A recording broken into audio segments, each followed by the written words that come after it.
You. Yes. Hi. All right. Hi. Let's get this right. Here we go. So welcome. What a beautiful start to our wonderful afternoon. So no doubt, and not exaggerating, Sarah's mouse died like 30 seconds before we went live. So we couldn't click the buttons to do fantastic. all of this. So apologies. That's, yes. If everything went perfect, it wouldn't be us, right? I mean, come on. Right. So okay, welcome to boot camp here, guys. We are going to talk about our favorite things and it's not working. and how we like to do things and how we get those results that you guys this is going to be a great day. Wow, yes. And how we get those results that we get. So Yay! how you guys right. get that. Okay. We finally have a mouse that's moving on screen. So wow, I did not expect that to be the technical difficulty for the day. No, we actually anticipated it to be like everybody else in the store. I bet you he's in there on the internet. Oh, yes. Yeah, we forgot to remind him. Yeah. Gotta love it. Anyways, we have some samples to share with you guys. We have some recipes to share with you guys and ready to cook up some great treats. I think that's fantastic, Sandy. And we're going to help you with all of those lovely, lovely recipes. So without further ado, let's talk about what we've got. So hopefully you guys received an email if you pre-registered for this event. If you did not pre-register, it's okay. You are certainly welcome to hang out with us this afternoon. And please don't restart. Wow, I really hope that doesn't happen. Okay, so her computer just popped up this restart thing. Yes. It's good afternoon, ladies. Yes. Oh my goodness. And gentlemen, if there's any gentlemen out there. Right. So we did send out an email with a coupon code for those of you who registered. If you did not register, I'm sorry, let me say that again. If you did not receive the email with that in there, but you thought you registered, give the store a call. We have the list that's printed up at the counter, and Hayden can help you get that code. It is good in store or online. We do not have everything that we offer here at the store available on our web store. We are getting there. We added quite a bit today even, but everything is not there. The bundle that we've been talking about all of this time is there. You can get that either place here or on the web store. Mm-hmm. We can happily ship that to you, or we can have you guys come on in and say hi to us and pick it up here in store. Absolutely. So anything you want to add on that? No, that about sums it up. So in order to get the code, you would have had to register before now. That's right. If you register, I know I can. Our phones are going off. That there are people registering literally as we speak. So. Right. So hopefully, you guys are not registering because you're looking for a link. I'm hoping that you found us on YouTube and Facebook, and you realized that this is kind of like a normal Tuesday for us, but it's a Friday. So this is a completely free thing that we're doing here. You don't need to do anything to watch and learn. This is the only thing that you needed to register for was to get that coupon code. The coupon code will give you a discount, an additional discount. If for any reason you did not get in on that, but you still want to get a great deal on stabilizer, the Leabu bag lady or dude special, if you happen to be in that category, is available to everybody. You do not have to have the coupon code to partake in that. So what is that?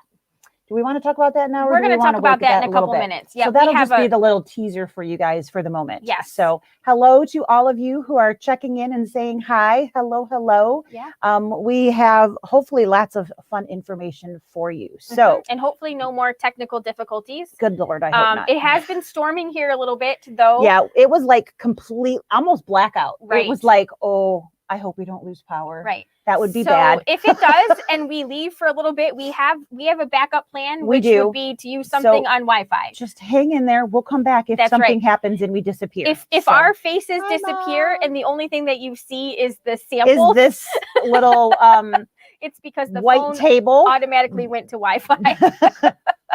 Exactly. But we'll come back if that happens. So yes. Shall we go into those things? Yeah, let's All go. right. So we've got, we're going to share the screen. We've got some words that we're going to show you. And we're going to kind of toggle back and forth between those and us and samples and different things. If you guys have questions at any time, please feel free to throw those up into the chat. Hayden is here at the store and he is going to do his darndest to answer the phone and anything that you guys have for him with that. Yes. So if you guys do call the store, he is going to do his darndest to help you out there. But please feel free to throw the questions up and ask us right here in the chat. And if you get Tony or Jean on the phone and they have ask zero idea what you're talking about, ask for Hayden. They will get you taken care of just as soon as they can find Hayden. Absolutely. So he's been prepped to know everything. So we should be good. All right. All right. So we like to start the stabilizer talk with a few tips. And these are kind of just like some generic tips. Very applies to everything kind of things. Yes. And they're kind of, it's always a work in progress. So, you know, our top tips, they have evolved over the years. They revolve too. They revolve. Yes. Sure. We can spin. My chair spins. Yes. Does your chair spin? It does. I just killed the table. I take out the table. I kill my microphone. That was a really dumb idea. I'm going to go back the other way now because I totally killed everything here. You just never know what's going to happen at Leabu when we're online. Yep. Oh, goodness. Okay, now I'm not tangled in my microphone cord. Don't do that again. Sorry. See, we revolve too. Evidently, I'm not very evolved. Okay. So number one. Here we go. Always do a test sew. Yes. Otherwise, you fall into the category. So I obviously hadn't tested doing that spin, or I would have known not to do that spin. That's right. Hi. They're laughing at us over there. Actually, they're shaking their heads at us. If you don't do a test sew, you will probably fall into that category of, I wish I did a test sew. Do you always do a test sew? Do you ever cheat? I do cheat, but when do you cheat? I cheat all the time. So every time I do one, in my mind, I don't need to test this. However, I am always prepared for this sample to not work. Yep. And so what I always do is I just make sure that I have more fabric and supplies than I actually need, because in a perfect world, everything that I do, is perfect, right? But that doesn't happen. And so this way I still have more materials. And so if my first one comes out great, I didn't have to waste my time and do a test. So I can just keep doing what I'm doing. And if it doesn't, it's okay, because I'm prepared for that one to not be perfect. And can I just say this? Test sewing with not the correct materials and thread is not test sewing, because it's not going to look the same. It's not going to stitch the same. If you use a completely different brand of thread, you use your cheap stuff for the test sew because you don't want to use the good stuff, it's not going to stitch out the same. Things are not the same. So that is an excellent example. Use the test sew as your finished product if it works out great. So always be prepared. There are some vendors that you can almost always trust that it's going to stitch out perfect. But you should always be prepared that there's something could possibly go wrong. Mm-hmm. Right? So we're still hearing our phones go off. So every time one of you guys buys something on our online store, both of our phones go ching, ching. It's like a cash register going, yes, every single time, which is absolutely wonderful. We both love every time it goes off. Right. So Cindy has asked a question. Can you still register to get the recipe cards? Absolutely. We're not going to take that down. That is still there. Unfortunately, we are no longer sending out the email with the coupon code. So you are all welcome. If you missed the coupon code unfortunately, you've missed the coupon code, but you are all very welcome to still go on there, register, and get that free download for the recipe card. That's absolutely right, Lisa. They will get the recipe card. Absolutely. And again, even if you missed the coupon code, you still have the opportunity to buy into the Leabu Bag Lady specials. And that Leabu Bag Lady is not just special today or just this week even. It has future specials as well. So we'll get into that in a little bit too. We're just going to keep dropping little tidbits there as we go. So Donna asks, how much... I can't read that. You can't read that. It's because our pause is right there. So I've never test sewed. How much of the design must you test? Well, Donna. That's a great question. That's a great question.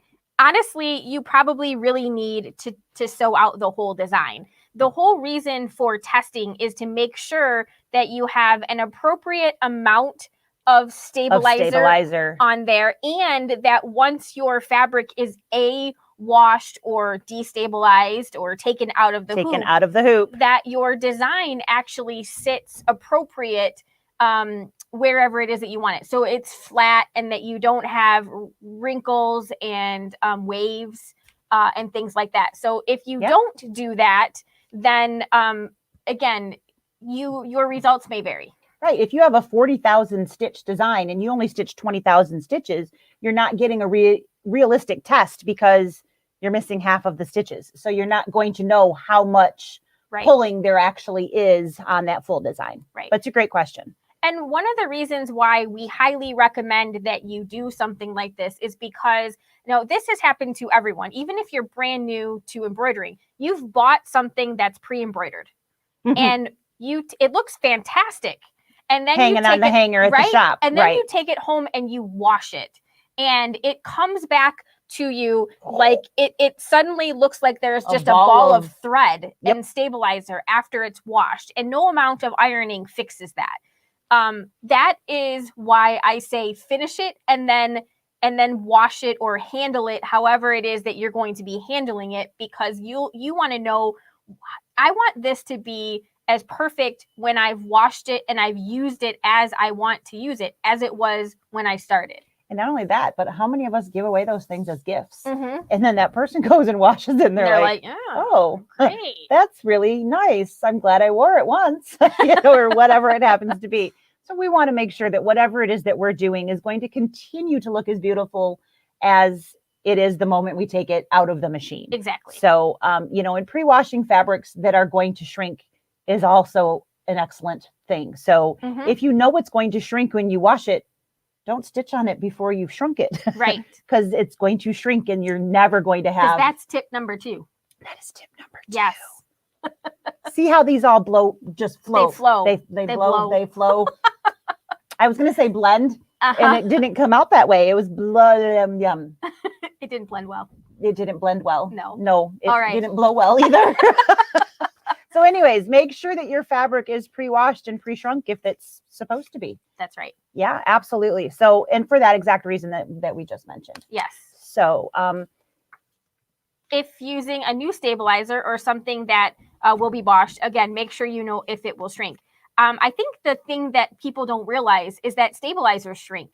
Right. So it's not but they don't all shrink. Your they fabric. Don't all shrink consistently. Right. So know your stabilizers, and a really good way to figure out if a new stabilizer is going to shrink or something on you is just cut like a strip, like a 2-inch strip off of the end of the stabilizer but roll. Know what size you have. Yeah. Don't just cut randomly. No, cut a size and then just spray it with starch, water, whatever. Yep. And see what happens. If it's see what size you end up with. Yeah. If it shrinks in, then you probably really need to make sure that you pre-cut that piece of stabilizer and then pre-treat it. And you can just pre-treat it by, again, getting it a little bit wet and making sure that it shrinks in so that doesn't become a problem. Got another one. I got something.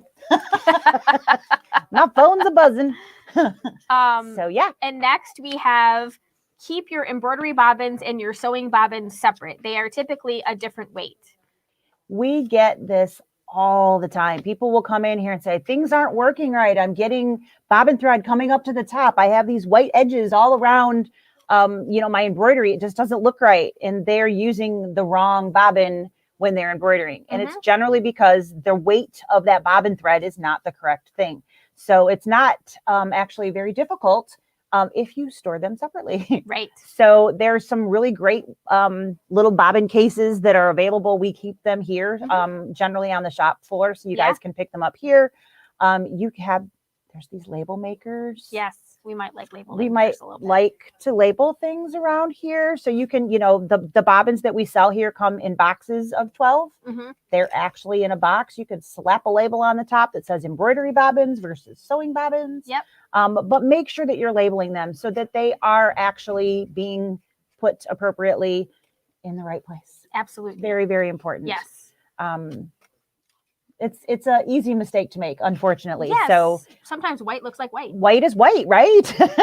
And I know you guys look at, how do you guys know that? That's the wrong bobbin. Yeah. And we just pick them up and we're like, oh, nope, that's not it. Practice. Yeah, lots of practice. Lots of putting in the wrong bobbin. Unfortunately. Yes. So yes, please, please, please mark your bobbins. But don't mark on the bobbin. Don't. No, mark what you put the bobbin in. Because sometimes that matters. It doesn't can so actually much matter in ours. No, but it can matter in some machines. When you're writing on them or you put something on the bobbin itself, you can change the weight of the bobbin that way, which is also bad. So don't do that. Okay, starch your fabric before hooping your fabric. It will help to prevent the fabric from being stretched. So we all know hooping the fabric is the bane of all embroiderers' existence, right? That is the hard part. If we can get it in the hoop right, we're golden, right? Yep. So making sure that we get that hooping done right is the key. So starch that fabric. It will help prevent that from being stretched when we're pushing that into the hoop. Because it doesn't matter how well you stabilize your project. If you stretch the fabric, when you release it, it's going to go back and then you're going to have reverse puckers. Right. It's going to just go bing. Yep. And pop right in there, which leads us to the next guy. Resist the urge to pull on your fabric if it's not in the hoop tight. That's right.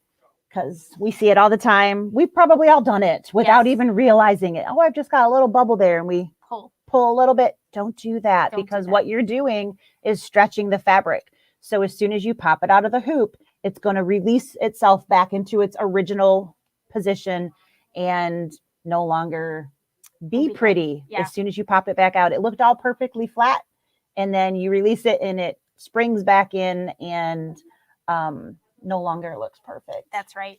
And it's such a bummer. So looks like we've got something down there. So Carolyn asks, what is the typical weight for sewing bobbin thread? And I know my Quattro uses 60 weight for embroidery. So, a good question. For regular sewing, your bobbin thread should match your top thread. So you would if you were sewing with a 60 weight thread, you want 60 weight in your bobbin, preferably the same brand and the same color. But if you have to use something different, you will have to alter some things about it. And there is not enough time in our event today to talk about how to make that right. If you are embroidering, for brother and baby lock machines, if you have a combo machine, so one that does sewing and embroidery, we recommend the 60 weight bottom line finishing touch thread. And if you are an embroidery only, you are going to use the 90 weight. So if you are here looking for embroidery thread, the colors of the tops of the spools are different. And it's kind of a mint green for the 90 weight, and it is kind of a clear-ish frosted white for the 60 weight. And the bobbin cases that come in the machine are tightened to specifically work with that weighted of bobbin thread. If that's not what you want to use, you can come in and talk to Tony, and he can mess with things and make some adjustments for that. But those are what the recommended weights are. So again, for sewing and embroidery brother or baby lock combo machine, it is a 60 weight. And the embroidery only machines is 90 weight. Yes. All right. So we have only a few different types of stabilizers. There's lots of different stabilizers in each one of these categories. Because we can't have it too That's easy. right. When we started out, this was it. There was a basic cutaway, a basic tear away, a basic wash away. I'm not even sure there was an iron away when I started. I don't think so. And that was it. So you had three choices, and hopefully what you picked was one of these. Hopefully you picked something. Right? And put something in there. But we have many, many, many choices of cutaways, tearaways, washaways, and pressaways. And over the course of this presentation today, Lisa and I are going to be sharing our favorite versions of each of these types of stabilizers. And when we use them. And it isn't going to be about one particular brand or the other. Nope. We're basically going to be talking about our favorite from a variety of different brands and maybe why we've chosen that one over something, one of the others. Because quite frankly, there's not that many manufacturers of stabilizers out there. So, there's lots of companies that sell them, but there's really not that many different manufacturers. So there's not a huge difference between one brand and another. There might be a price difference. Right. And they may have a different additive or something that makes them slightly different from somebody else. But the big picture is a medium cutaway is a medium cutaway is a medium cutaway. Right. So, that's what we're going to talk about as we move through today. Right. So Cindy did ask a question a little bit more related to our previous conversation about what pre-wound bobbins we might recommend and so we would recommend them. And unfortunately, Cindy, we don't. We don't recommend any pre-wound bobbins. And unfortunately, the tensions on those can range all over the place. The quality of them can range all over the place, usually very low. So your results will vary. Your results are going to vary and generally not on the high end of what you would expect to get. You're going to definitely get the results that you want better from a bobbin that you've wound directly on your machine, which is why we are recommending that you wind them right on your machine. Mm-hmm. There are certainly a million out there. A lot of machines do come with a piece that will allow you to get a little bit better. Our phones are just ding, ding, ding. There's a little insert piece on a lot of machines that will help you get a little bit better result if you really, really want to use a pre-wound bobbin. But we do not recommend that is the direction that you go in.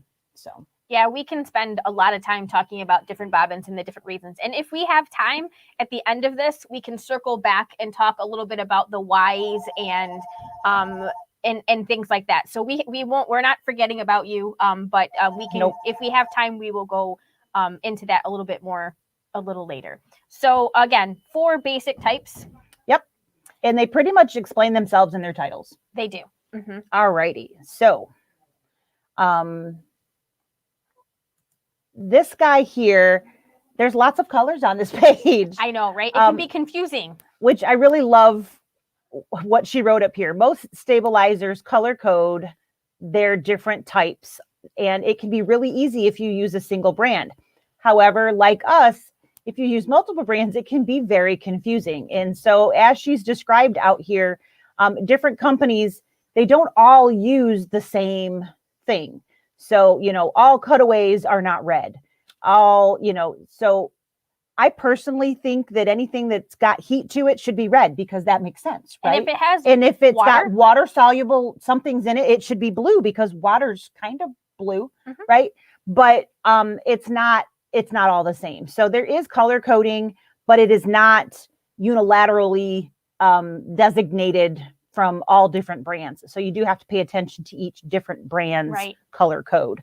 But it is helpful within each brand to help see that. We do have a color code all of our own here out on the floor. So if you're looking for different pieces, if it's red, it's got fusible in it. And if it's, or heat something or other to it. Yep. And if it's blue, it's because that was what made sense to us. Yes. So we are just like everyone else. We made up our own. So, but the colors are supposed to help you designate which type that it is that you're looking for. So we could go on about what these are, but unfortunately, because they're all different, it's not going to help a whole lot. We just wanted to bring that to your attention that there is a color coded band it's somewhere on pretty much everybody's brand. Yes. So, like I said, and we are not we use multiple brands. We're going to encourage you to use multiple brands. Absolutely. There are lots of times that an individual stabilizer company has something that is unique to them that isn't the same as everyone else's. So there are different ways that you can keep yourself organized. Absolutely. Just keep all of like the tearaways and the cutaways together in a separate bin or something. Label your bin. Put them in a drawer. I'm sure you have that ruthlessly organized at your home. I do. Exactly. All right. So if you have registered for this event, either while we were doing this presentation, because several of you, because it sounds like quite a few of you have done that in the last just a couple of minutes. Or if you had done this previously, Lisa and I put together some recipe cards, and you were able to download those recipe cards. They are, think of these like your grandma's recipe, where she says a pinch of this and a smidge of this. Which doesn't mean we're always following the designer's instructions. That's right. Okay. So, just like grandma doesn't always follow the recipe to a T. Sometimes we throw in something a little bit different because we found that's what we like. So it might not always make sense. Right. But we find that we get a better result when we throw in that little extra pinch of salt. That's right. So we always recommend that you start with your manufacturer's instructions, because that person created that design, and hopefully they have tested it well. They stitched that out. Right. But we find that to be interesting. We were talking about this just the other day. You do an embroidery design and they're like 1 layer of tearaway stabilizer, and there is no freaking way. I mean, is there really can you think of any design that is appropriate with a single layer of lightweight tearaway? No. Not a design that's going on anything. Maybe like some basting lines. really, really lightweight quilting. Right. Maybe. But I wouldn't even use stabilizer for that. No. So, what's the point? Right? Nope. It's kind of like one of those things where just because they said it doesn't necessarily mean it's right. So for all of you out there who really want to use tearaway for everything, unfortunately, it is the least expensive stabilizer available, but the reality of life is you are not going to get a quality stitch out if tearaway is the stabilizer that you are using for most things. Tearaway for most things is going to be your float. It's going to be your boost. It's your extra. It's your extra. It's the icing on the cake, if you will. It is not the cake.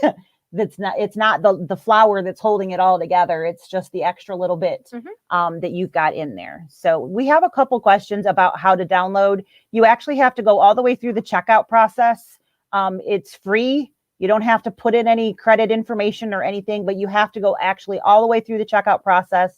And then it will say that your download is available. So you'll get it right then, but you will also get an email confirming that you made that you actually made this purchase, and then the link is available. Yep. So it should show up on our website. And if you just registered, sometimes it takes a minute for it to go through, but you should be getting it. So these are just some of the things that are on our recipe cards. And Lisa and I are going to talk a little bit more about the individual recipes here. All right. So up on screen, you see the first 4. We're not going to talk about 4 at the same time. Nope. That'd be confusing. We wouldn't dare do that to you. But, it's raining pretty good out there. It is. I'm crossing fingers that we don't have any issues here. So we're going to start off by talking about freestanding lace. So freestanding lace, there's lots of dissolve away stabilizers out there. So if you looked at that recipe card, it says to use dissolve away mesh and badge master. So first of all, if you don't have badge master and you only have dissolve away mesh, okay. Never, ever just use 1 layer of dissolve away mesh. It doesn't matter how lightweight that stitching is going to be. If you only use 1, you are going to end up with one of those stitches. And I'm sure I could probably find one somewhere, in this mess of stuff that we have laying around here, that you have a straight stitch line that didn't get completely covered up with the satin stitch. Mm-hmm. That's what happens when you don't have enough stabilizer in there because of the pulling that happens when you don't have enough in the hoop. Mm-hmm. So if all you have is the dissolve away mesh, 2 layers, no questions. Right. Every time. I don't care how big your design is. 2 layers. And the more you put in your hoop, the more layers you need to add. To need. Yes. So somebody came in the other day and they asked me, you know, it asks for 2 layers. Can I put just one? It's really stiff. No. So what causes it to be really stiff? It's starch based. It's starch based. So to get it softer, just rinse it some more. Mm-hmm. So get that water nice and warm and just keep rinsing underneath and it will get better. I absolutely promise. Yes, it does. So you just need to give it a bath. Right. Is really what it is. So always use 2 layers. If you have Badge Master, which now that I have it, I will never do lace without it again. Right.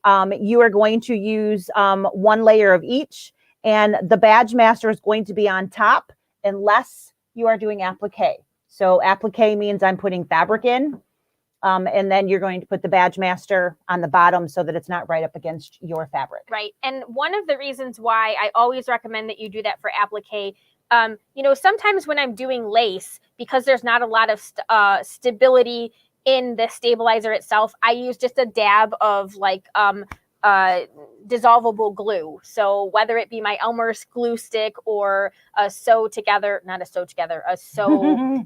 pink company. The Pink Company. What are you guys know that one, right? Like totally blanked on it. The Notions Company. They have glue sticks, so they're pink. Yep. I got nothing. Floriani carries them, a whole bunch of people. Anyways, little glue sticks, right? They completely dissolve away. But if you try to use that on the Badge Master, the whatever applique fabric you put on there just slides right off. It's like on ice. So it's not pretty. So don't do that. Yeah. So put that on the bottom whenever you're doing an applique project. It'll work better. Yeah. And like Lisa was saying, using the 2, slide the big piece of that underneath underneath the picture here. Yeah, this one, so they can see the differences in like the 2 layers. So this is the Badge Master. It looks like literally just a piece of plastic. Mm-hmm. This one has been sitting out, so it's a little crisper than it would be right fresh off the roll, but it still looks the same. It just feels a little bit different. It smells a little like Elmer's glue, like when you like get near it. So she says. I'm not getting it. It's probably because it's been out too long. But when you like open it up, it smells a little bit like. There you go. Not that I was sniffing glue as a I was kid. just gonna say. I knew that was where so you going. Know where this is going here. All right. So look at our cute little chicken. And this is a really nice open design. But if you guys are checking this out, there is no missed stitches here. This is literally lined up perfectly everywhere. That is what this stabilizer does. You don't have to worry about it. Mm-mm. It's just, you can literally walk away from this stuff. You don't have to worry about, oh, I need to tug over here or anything. It adds rigid stability to the design. Whereas like the Solvay types that are more paper, they tear away very easily. So they pull apart. So this is just adding one that builds up on top of the other. So you will just, again, it really does make a big difference in your lace. So this still has stabilizer in it. I didn't rinse. I just trimmed. This is the back. This is metallic thread. Yes. This is King Star metallic in the bobbin and in the top thread. And it's stitched out like a breeze. No broken threads, nothing. I didn't change a darn thing. Same speed, same needle. This one is my favorite, the feather. I just think that's so darn cute. I was so happy when they other one? Brought that one out. What's the one I misplaced? There's another one. These are OESD's ombre bookmarks. This is 2 shades of gold. Again, all metallic. This one I did rinse so you guys can see right through there. But having that, everything, like, you don't have to worry about your stitches falling out. No.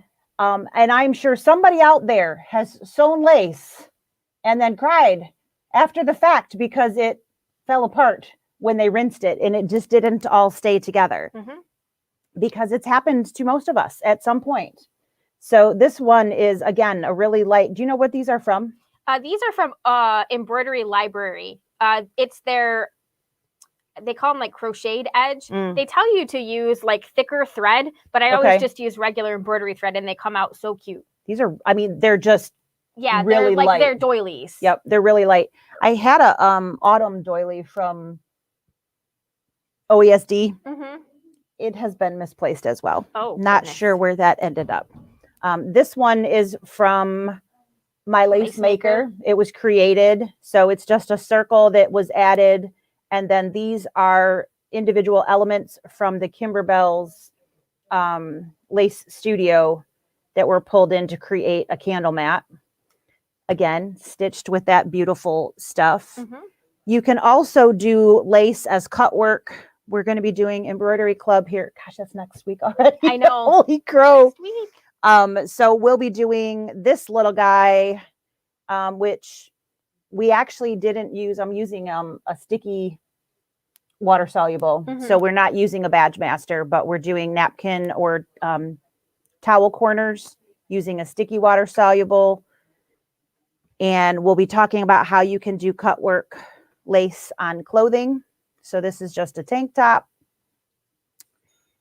And I know, are we running behind or no, just the watch? Phone is just, the watch is just like ding, ding, dinging. This was from, when did we do this? End of last year? Yes. I haven't rinsed this yet, but this is actually a mesh front water soluble stabilizer here in a zippered bag. So this is actually all thread. That's the front of that bag, which is pretty cool. So that was from the Cozy Kits. Cozy Kits from Smith Street Designs. Smith Street Designs. And then the last lace piece, this is again from My Lace Maker software. I created all of these lace designs and then stitched them in the hoop. Yes, using Badge Master, I would have never got all of these stitched without missing stitches. There is so many. This one piece took 4 hours to stitch. And then I stitched them using the button tack down stitch. And then I just tacked them onto the jacket.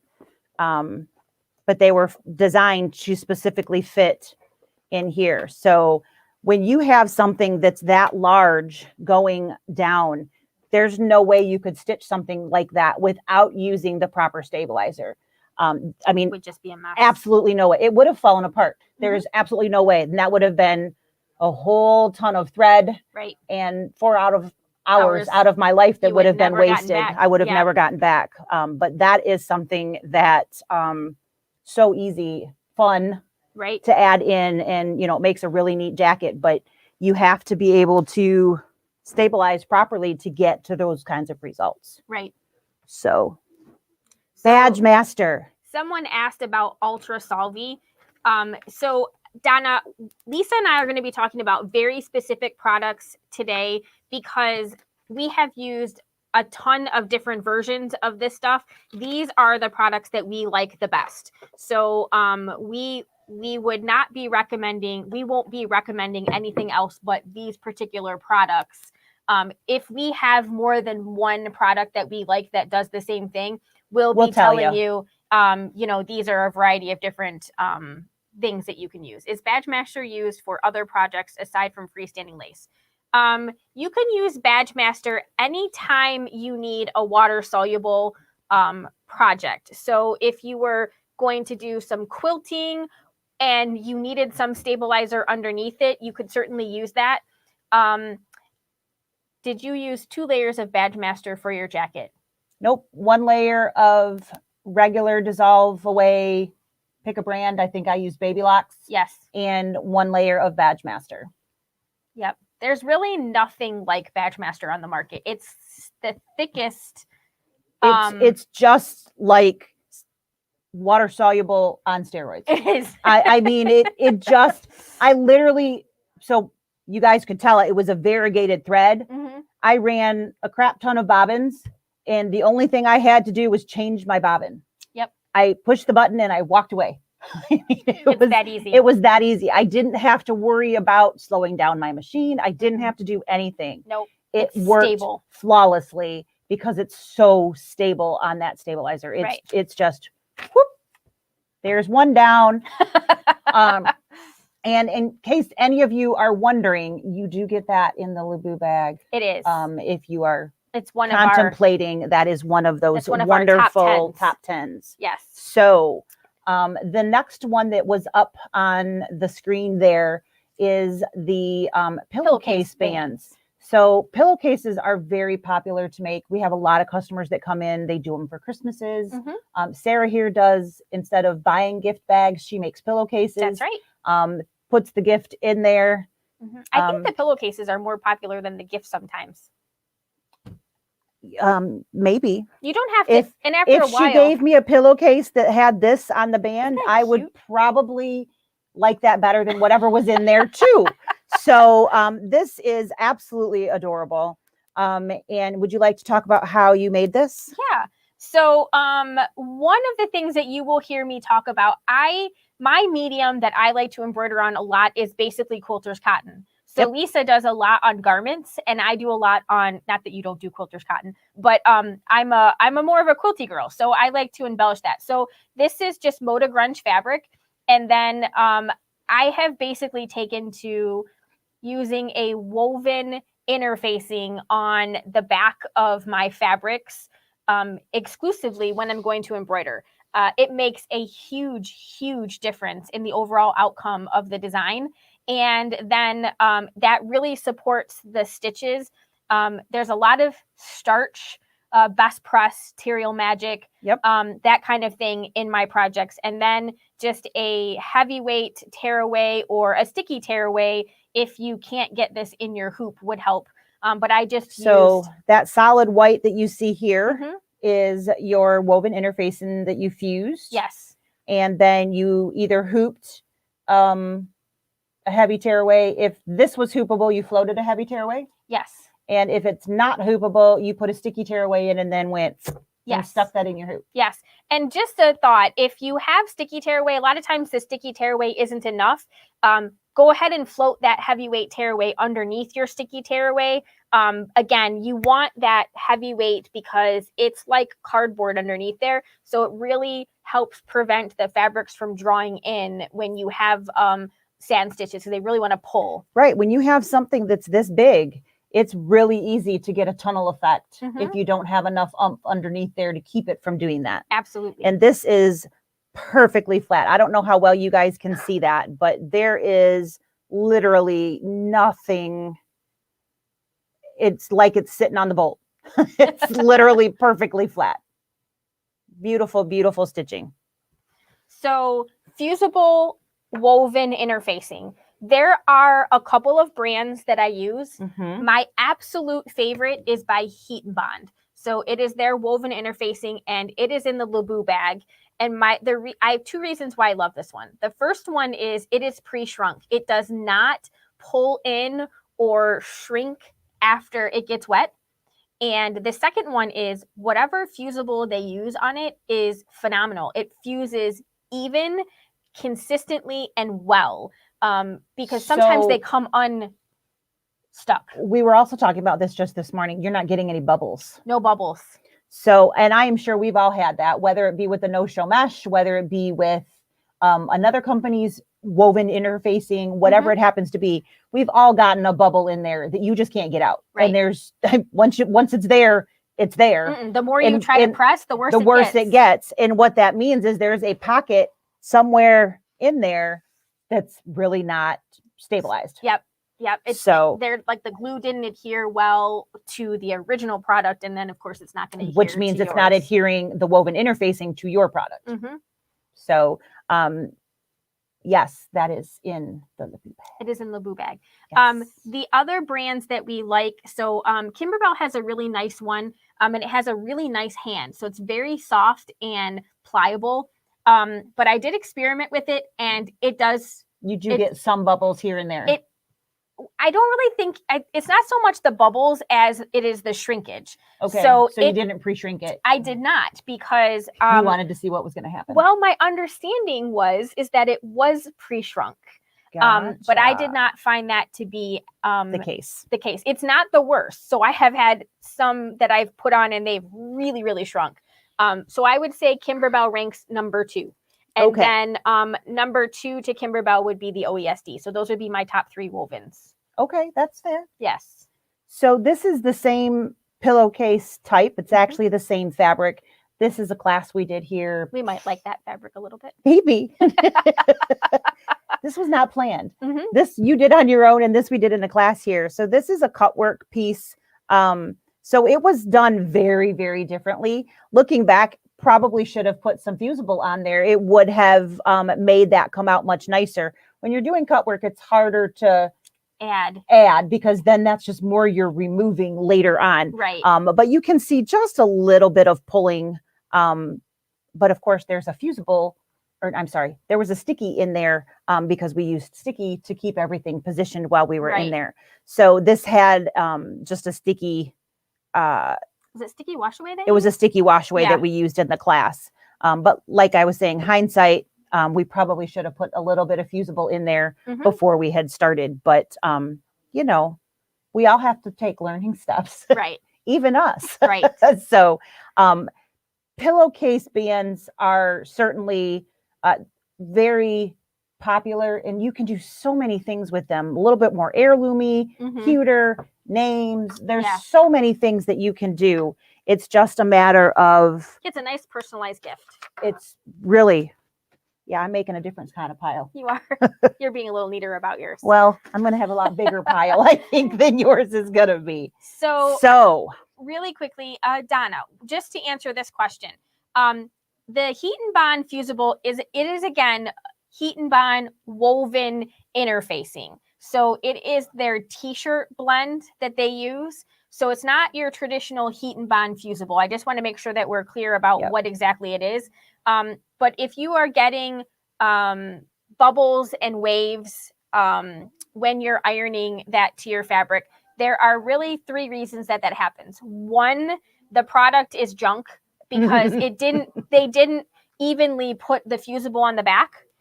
Number 2, you could be using the wrong style of heat. So sometimes they are dry heat and sometimes they are steam.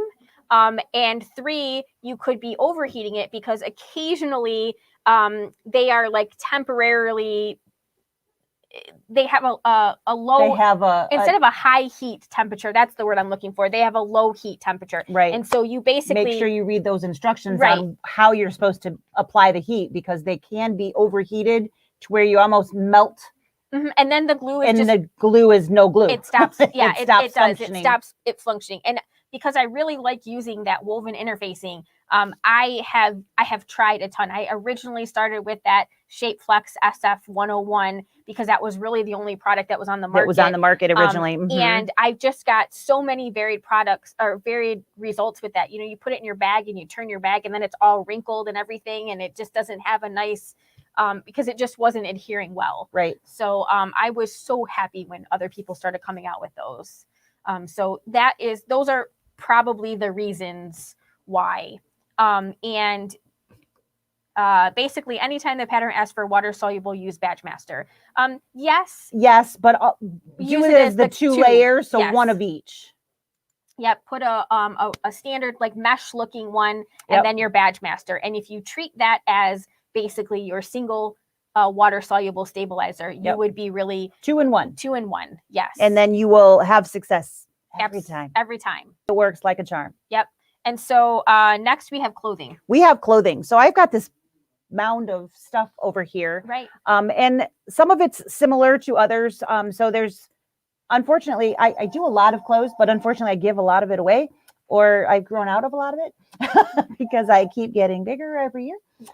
It's just unfortunately. But I do have some things here to talk about. So we have knits, we have non-knits. I have, some jean things, lots of sweatshirts. I do a lot of hoodies because it's easy and it's nice because I put those over top of the different things that I do. So With both your knit and your non-knit, we'll kind of talk about them together. My go-to for clothing is going to be the no-show mesh fusible. So no matter what it is that I am doing, I have a no-show mesh fused to the back. This has, of course, been trimmed down. So it's going to fill whatever hoop it is that I'm using. So this one's small. It was a 4x4. You're going to make sure that it fills your 4x4 hoop. Fuse the entire piece on there.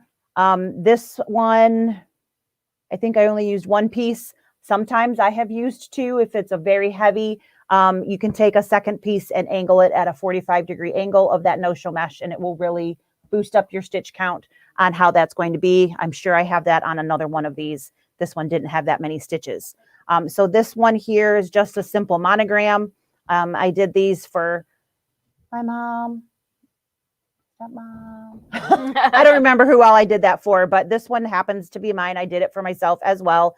And you can see pretty clearly there's no pulls. That no-show mesh is really, and it's remained in there even through multiple washes.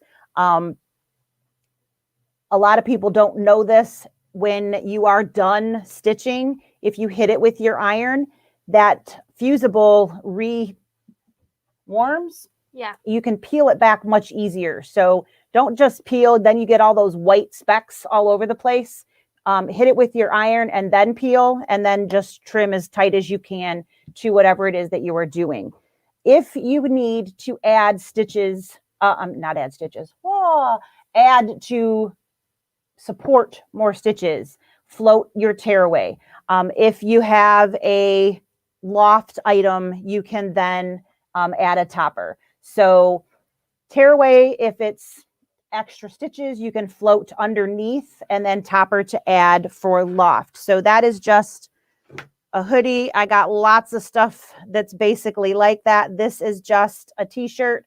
Again, it's going to be fused with, this one's white. It's a little bit harder to see, but it's the same thing. Fuse the no-show mesh. No-show mesh is available in a fusible or a non-fusible. I keep both.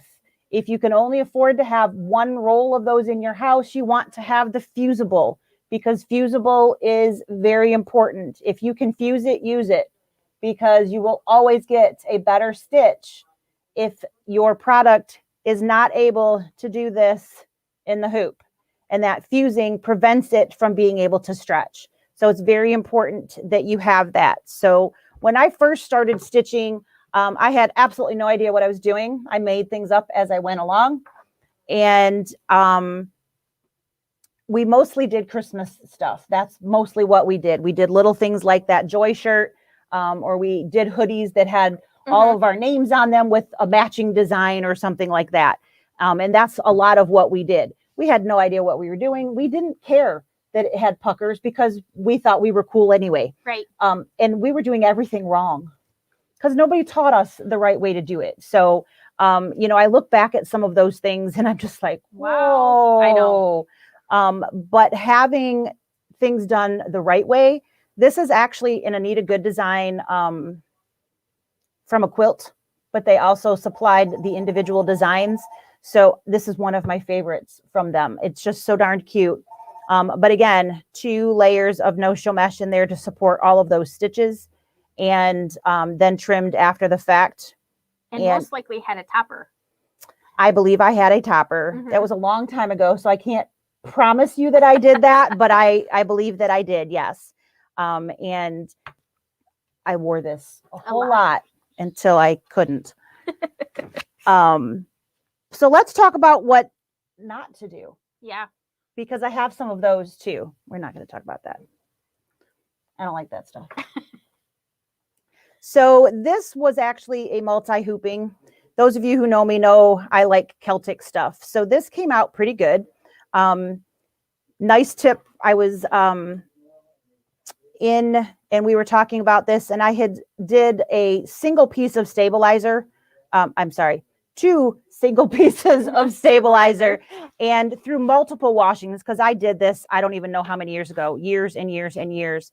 And it puckered in the middle because of the 2 hoopings. And they were like, well, cut the stabilizer. And I was like, should have thought of that myself. So if you guys ever do that, it was an excellent tip.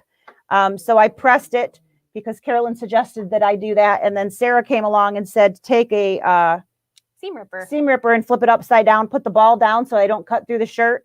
And I'm sitting over here with my scissors, you know, trying to get through. And it was like, whoop, and I was done in like 10 seconds. And I was like, boy, it's nice to have friends. So nice little tip to split that. And now it lies much, much flatter in the front. I had a nice little ridge here for years, and now I don't have that. No. So that is not a what not to do, but nice little tip on how to separate that if you have to double hoop something and you do get a ridge. Really nice little tip on how to separate that. So I wanted to do a sunk in design. I really didn't want it to be bold. Could you reach and up there? So I found this Celtic lettered pattern. So I wrote my name in here, but I didn't want it to stand out. So I didn't use any topper. And I thought, you know, I'm not even going to use any stabilizer. And for not using any stabilizer, it actually came out halfway decent. But if you look, you can see that the stitches are really not very smooth. And that's because there was nothing there to support them. So I should have used a tearaway stabilizer. So earlier we were talking about stitches that don't necessarily cover up that straight stitch. This is a perfect example of that. You can see that there is a straight stitch all the way along the edge of that. And that is what happens when you don't stabilize properly. So this is a perfect example of what not to do. I don't really wear this a whole lot anymore because it unfortunately doesn't fit real well either. But I do keep it because someday I'm going to fit back into this jacket. But those stitches are definitely not of the quality that I am used to anymore. Right. So I can tell you from experience here, guys, you need to put stabilizer back there. And so if you want something that doesn't pop out, maybe tearaway is the answer for that specific piece because that's the way you wanted it to look. But in general, you're going to want to have that no-show mesh for anything that you're doing on clothing because it's going to stretch and it's going to move. And that is what you're looking for that support. Have to show a Disney design, right? So we did this. Actually, all of us girls here had shirts that we did when we went to Novi the last time we were at Novi. Yeah. So we all had Disney shirts that we could wear. And again, exactly the same thing. This is no big surprise at this point, right? No show mesh on the back and then pressed and trimmed in as close as possible. So topper when you have something that needs to be lifted above and no show mesh on the back in a double layer. So these guys here that you're going to see here in just a second, jean jackets are super easy to do. They're one of the easier things to stitch on because they give you a really nice, supportive, stable surface to stitch on. Yes. But that doesn't mean that you shouldn't stabilize. Right. So, because a lot of denim is very stretchy. lot of them are very stretchy. Exactly. So make sure that you are doing what you should do. All right. You want to do these now? Well, you were talking about topper, but Nancy asked, what is the best for baby clothes? And again, no show mesh. So we have this cute little onesie here, and that's a cute little Kimberbell design. And just a little, we'll just plug in our fill in the blank real quick. Next month's fill in the blank is onesies. It is. We'll be doing those live the first Wednesday of the month. So even if you are not part of the fill in the blank, you can watch us struggle with this little tiny t-shirt. So you can see the snuggle is real. How about that? All right, so we've got a fusible no-show mesh right back there, just like we would have on anything else. When you are working with something that's super small, the easiest thing that you can do is to turn everything inside out. And it doesn't even matter if it's a bigger shirt. I still turn clothes pretty much always inside out. And then I will clip, and you have to babysit. You're going to have to do that. There's just no getting around that. You certainly can try to go the other direction, but generally through the neck area is going to be the easiest to stitch. Or we'd be happy to sell you a multi-needle with a nice absolutely little hat, with a nice little, like a foot clamp thing. Yep, you betcha. That $5 onesie can be stitched on an $11,000 machine with no problem. That's right. So super easy. But onesies are not as bad as you would actually imagine. And you would stabilize them just like any. That would hit me. It hit me too. That was a total fail. But yeah, so onesies are not actually as hard as you would think they are. Sometimes kids' t-shirts are worse because at least onesies have this split neck. So you have a little more room. Space, yeah. Kids' shirts are actually harder than onesies are, but you're still going to follow that same step. No show mesh, fusible. Make it happen. And on this instance, probably a topper because of those little itty bitty letters. Most likely. Yeah, because they would sink into that type of those little ribbings. Yep, you would lose them. And you would probably want to match. Yep, look at that. Yep. You would want to match your bobbin. I'll put that over there because that goes back on the wall. Yep, well, here's the hanger too. Super fancy. Awesome. So okay, so Lisa was talking about toppers. And so plop the towel up first. The towel really shows. Well, and this is like 90% of the time when we're talking about using a topper, we're referring to something like that has nap because there's stuff there and it covers the letters and it looks icky. So you almost can't even see these stitches down here. They're the little letters. It actually does say no topper in there. It does. Here's a little bit bigger. And then, of course, bigger yet. But you can really see those terry loops fighting their way through those letters. And that is because there's nothing preventing them from pushing their way through the thread. That's what a topper does. Toppers are available in both water soluble and in a heat away, so a press away topping. So you can see how much these literally sit on top of those terry loops. If you use a water soluble, when you wash it, it will disappear. If you use a press away, when you wash it, it will not disappear. So depends on what your goal is here, which one it is. If in this instance with a towel, if I can use a press away and make that work, I do. Because it doesn't matter how many times I wash it, it's going to remain in there. And that letter is going to continue to look that good 100% of the time. 20 years from now, it'll still look that good.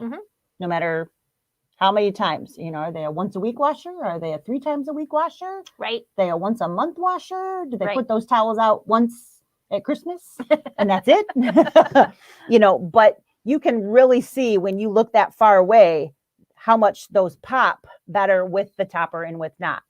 Now, when you have something that doesn't have a lot of nap, you don't see it as much, but you can still tell this is much cleaner than this one. You can see the white. It really pops when you are looking at that with a topper or without. So sometimes we might use a topper when we're doing letters just because we want a crisper, cleaner look. And not because we need to, because of the grain of the fabric or the type of fabric. There's no fuzzies in there. But maybe it's the actual letter itself that is telling us we need a topper, not what we're putting that letter on. That's right. So I know a couple people who do commercial embroidery, and they tell me it does not matter what they are putting letters on. If they are doing letters, there is a topper on top because they will get a better stitch out 99% of the time. Yep. And there's a lot of vendors that will tell you. Can you close this door for me?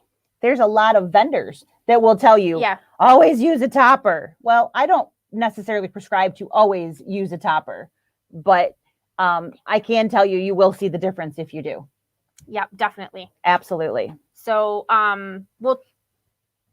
what kind of topper would you use on a baby's onesie? Water soluble. Water soluble. Yeah. And then you might also want like that gentle touch.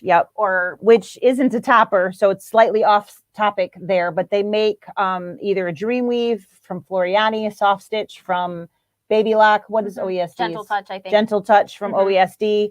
And it's a fusible that goes on the back. So the inside the shirt, literally that covers the stitches, the back of the stitches so that it's not rough against the baby's skin. Or even if it could be a 40-year-old dude that has sensitive skin. It doesn't have to be a baby. No, it doesn't have to be. I've actually put it on the waistband of a dress that itched. It was a material that wasn't super comfortable, and it itched my daughter. And she's like, Mom, it's really, ugh. So I just cut like a 4-inch band and I fused it all the way around the dress. And she's like, yeah, I'm going to dance tonight. I was like, okay. So, yeah, I mean, there's multiple uses for that, but the literal, it is generally, you hear it for babies is the biggest. I actually put it on the inside of my mask because I like the way it feels against my face better than really nice. So I fuse it to the inside of my masks. Yep, it does look really nice. We had so many pieces. I wasn't sure where we were at. No, I think we're good. Okay. I was just seeing what we had. So the next thing that we're going to talk about are basically these 4 things are very similar. Quilt squares in the hoop, quilt blocks, sewing, quilting a quilt in the hoop, and then wall hangings. So we're essentially talking about basically all things cotton here, like woven cotton that for quilting type things. Yep. So is that the one you wanted? No. I want this one and then let's see. It's so hard, right? This one and then this. I give up. This one. There we go. Hey! 5th time's a charm. It shouldn't be that hard. I wish it would let me label it. It doesn't.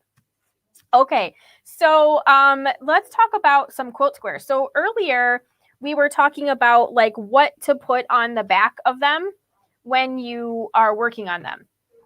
So these are like early versions. So I made these a long time ago. So this one, the first one, this one has some no-show mesh on there, and it's a fusible.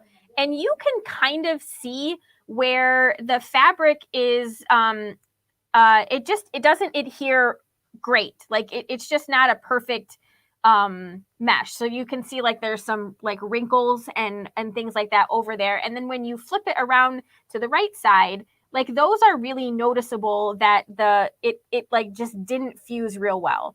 So, and actually harder to see on camera than I thought it would be. The more you like manhandle the quilt, the more those bubbles, like they start to show. So if you're like turning a bag or you're snuggling with the quilt, it doesn't stay fused really well. So once I realized that no-show mesh wasn't the one for you, right? Then I kind of went looking for other things, and I tried a variety of different things. So the cat, I tried.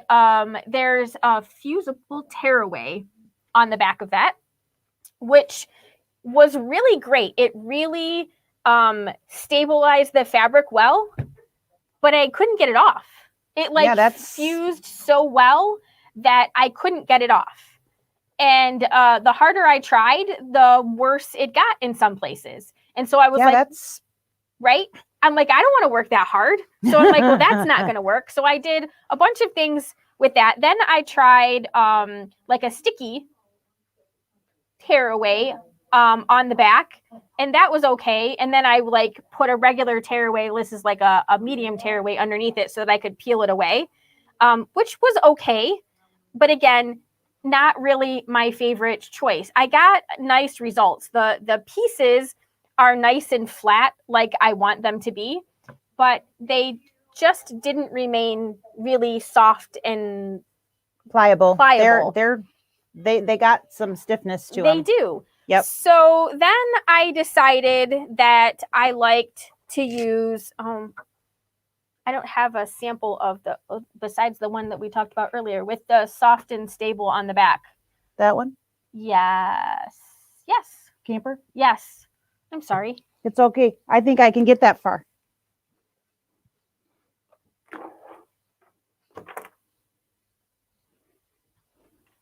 So on this sample, I used the Kimberbell fusible on the back. And if you get up a little closer to the camper, maybe they can see what happened. So can you see like the little wrinkles in the back?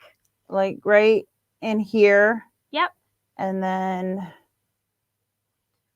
So when I rinsed, so I used a water-soluble stabilizer on that. And when I rinsed it out, then the backing part started to shrink in. Yeah, you can really see them up here at the top. Yeah, right there.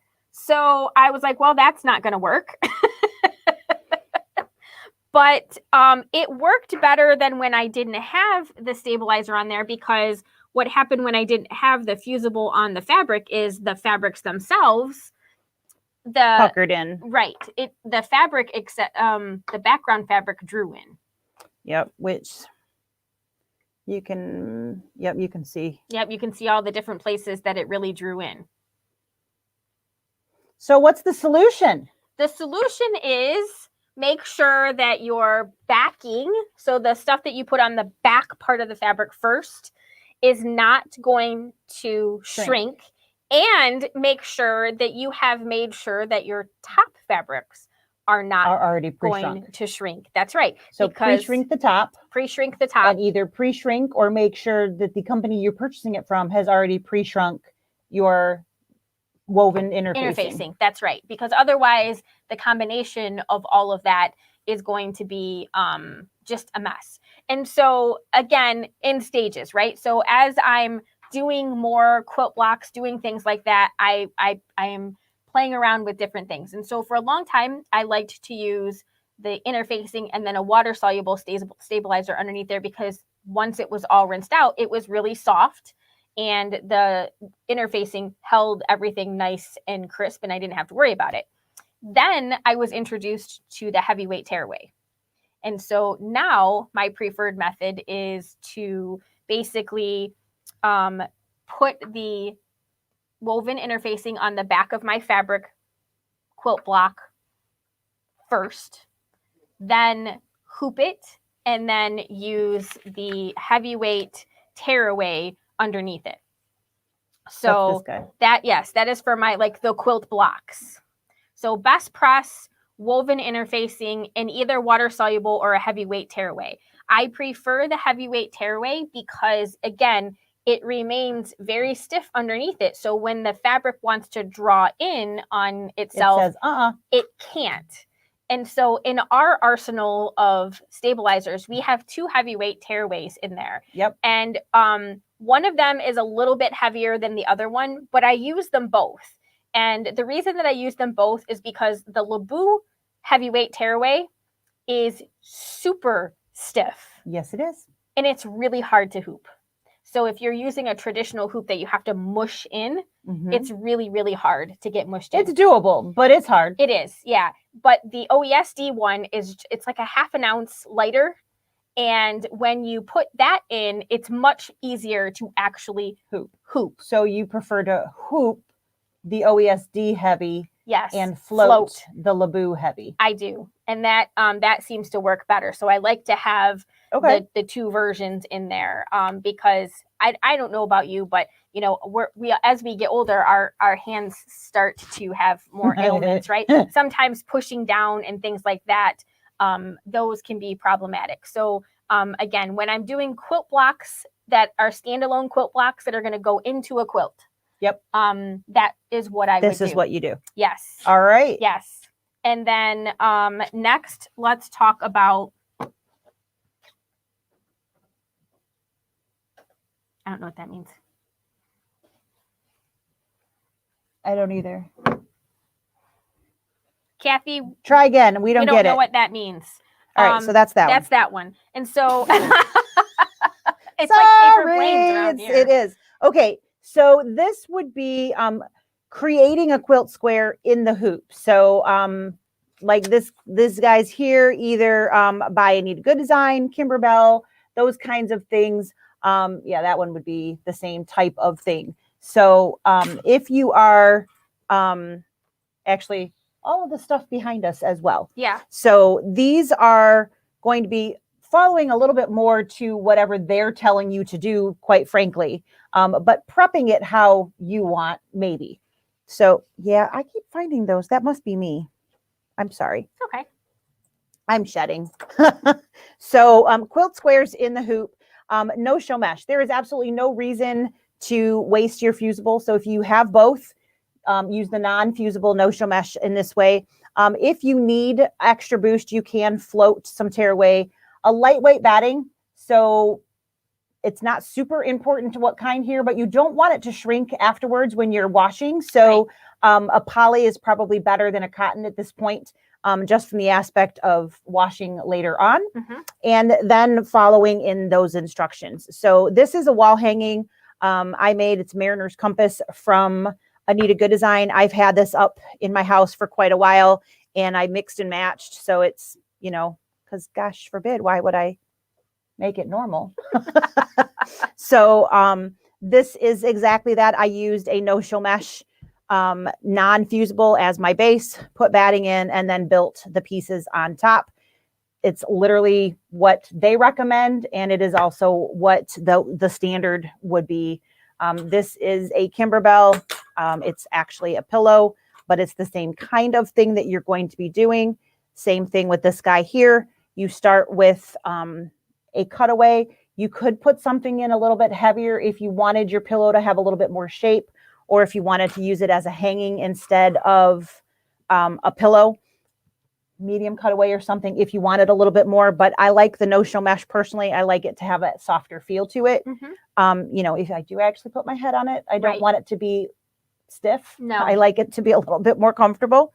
And then a lightweight batting, and then follow all of the stitch instructions on there. I just think this cut's so cute. So cute. Which Kimberbell was that from? It was from these are the Bench Buddies. Oh, bench. They are both out of Bench Buddies.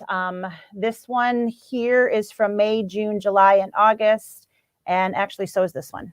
So these are both from that package there. They're so darn cute. Yep. Those are actually mine. I made those for myself. I don't do that very often. Is this one from the same one? I don't think it is. I actually stuffed this one. Same basic things. Little pillow. Sweet Days of Summer. It must be from that same one. It must be. Yeah. Yeah. Yep. There it is. I see the edge of it. I see the. Yep. So yeah, all of those were from there. Evidently, I was in a summery mood that day. Yep. So quilt squares in the hoop would also be, like I said, for the larger pieces here. I have found those don't have like the heavy stitch count that require extra help. These guys, I have found a lot of times do. So if you are doing, and when I say these guys, I don't know if you're looking at the little picture of us, I've got the larger quilts here behind us. And when you're putting in the typewriters and, you know, the couches and those types of things, those tend to have really heavy satin stitches that are very large, and they tend to try to pull in a little bit. The pillow that I know you can't see, it's, well, maybe you can, just a little bit behind Sarah over here. Each of those blocks took me over 2 hours to make across the center. There is a ton of stuff in there. You can't decide. I'm a little warm myself, so I totally get it. But, you know, when you have that much, you're going to probably need to put in some tearaway in there to help support, or you're going to get some puckering. And that is where we're talking about float some tearaway if necessary. Look at the stitch count. If it is a large stitch count design, be prepared for it. Put a fusible on the back of your background fabric. Yep. Be prepared. Don't, after the fact, 2 hours later, in all of that time spent, go, oh man, I really wish I would have done whatever. XYZ. Look at that ahead of time. Kimberbell actually recommends that you do that. So if you're reading the instructions, she prepares you for that ahead of time. And a lot of times the designer will tell you that. But that's one of those things of look what you're doing prior to stitching. Right. Read the whole thing. Look at what you're getting into before you sit down to do it. Don't wait until you're halfway through and go, oh, that's not coming out quite like I thought. Right. But if you're halfway through and you go, oh, throw it in there now. It's better now than never. That's right. So, you know, at least throw it in there for the next half. Yes. You're better off than not doing it at all. Right. So. Sandra is asking if a 7x7 with a stitch count of 15,000 stitches considered heavy. The problem with answering specifically that question is that we haven't actually seen the design. Yeah. So if I have a design that has a giant flower in the center with a ton of stitching and then just some wisps nothing around anywhere else, it's all right here, then that would be considered heavy stitching because there are portions of that design that are heavily stitched. Concentrated in one spot where very little in the other spots. If it's evenly dispersed, possibly not. Right. I don't want to say you can never go wrong adding too much stabilizer, because you can. But floating a tearaway is never going to give you an issue. No. Because it tears away. It's only going to stay underneath the stitches. And even then, if it's something that's washing down the line, that's going to completely disappear as well. Right. So you're better off adding that float than going, I'll be okay. Right. So she said it's a double wedding ring. So probably because most double wedding rings have a lot of satin stitches, so you could get some tunneling. That's right. You are very likely to get tunneling from satin stitches. Heavy satin stitches, while they don't require a ton of support after the project is done being stitched, they do require substantial support in the process of stitching them. It's kind of like we've all done this, and people sit at the machines with us all the time, and they want to do a zigzag. Let me see how the zigzag stitch works, and they wonder why the fabric goes like this, right? And it's because there's nothing underneath there supporting it. You know, you're taking this and you're tugging on it, and so it definitely needs something. So that heavyweight tearaway that we're talking about basically is like a block. It stands underneath there and it prevents you from tunneling. It's kind of like what our eyes do when we get older. They can't focus up here. The age helps. Right?